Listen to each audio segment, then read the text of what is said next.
Well, right now, a Georgia judge is considering what evidence will be allowed at a federal hate crimes trial for the 3 white men sentenced to life in prison for the murder of 25-year-old Ahmaud Arbery.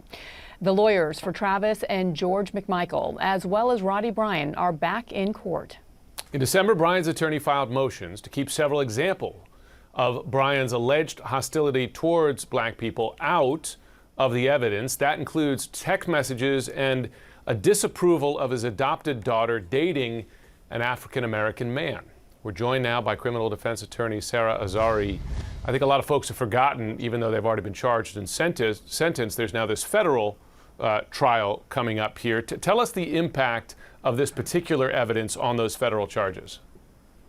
Good to be with you, Jim. Yeah, this is a critical motion because it's going to determine essentially whether the prosecution can prove its case. You know, the Georgia trial barely touched on the issue of race, and the federal trial is all about race. So, hate is the centerpiece of the prosecution's case. And so the idea that, absent a confession, hey, I killed Arbery because of the color of his skin, or our ability to crack open their heads to see what they're thinking, their attitudes, their racist beliefs.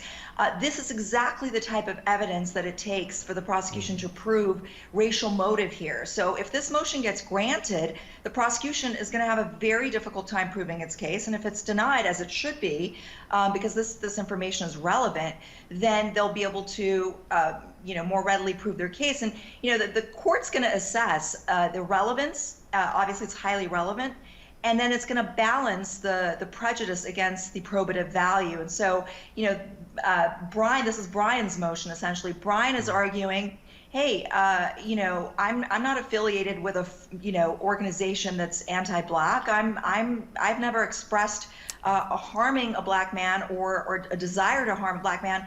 You don't need that sort of narrow view. It just takes relevance, and you don't need these sort of formal affiliations to be able to get that evidence in. Well, Sarah, from a principle and from a moral standpoint, this case is clearly justifiable, right, for the nation to see. But given that these 3 men already face life in prison legally, what is the significance of it? Yeah, so the significance varies, right? The McMichaels have already been sentenced to life in prison, and depending on who you ask, we only have 1 life. So for them, it's not going to have a big impact if they're found guilty.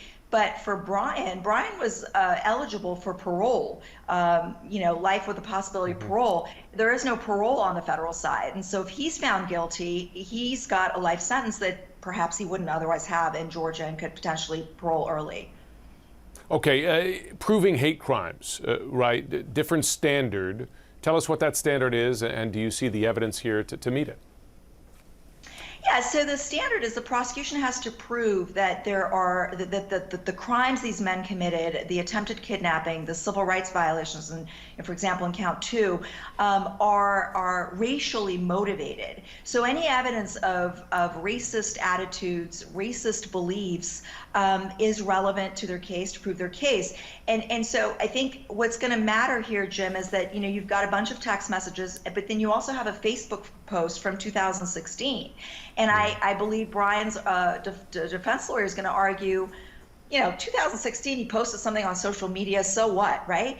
But once a racist, always a racist. And so the court's going to determine the relevance and then of course the probative value, which I believe this motion will be denied. SARA AZARI will be following closely. Thanks very much. Thanks, you guys.